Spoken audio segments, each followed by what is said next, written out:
এবার আসি সাইটোপ্লাজমে। তো নিউক্লিয়াস ব্যতীত কোষ পর্দা দিয়ে ঘেরা কোষের সজীব অংশ।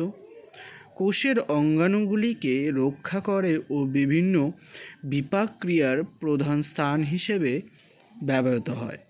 সাইটোপ্লাজমে বিভিন্ন অঙ্গাণু থাকে যারা নির্দিষ্ট কাজ করে। এবার আসি নিউক্লিয়াসকে নিয়ে। কোষের কেন্দ্রে অবস্থিত প্রায় গোলাকার ঘন ও দ্বি-একক পর্দা ঘেরা অংশ। চারটি প্রধান অংশ নিউক্লিয় পর্দা প্রোটিন ও লিপিড দ্বারা গঠিত নিউক্লিয়াসকে ঘিরে অবস্থিত। নিউক্লিওলাস আরএনএ ও প্রোটিন দ্বারা গঠিত।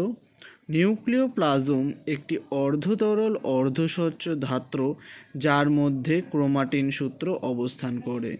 নিউক্লিয় জালিকা নিউক্লিয় প্রোটিন নির্মিত জালিকা ক্রোমোজোম গঠন করে।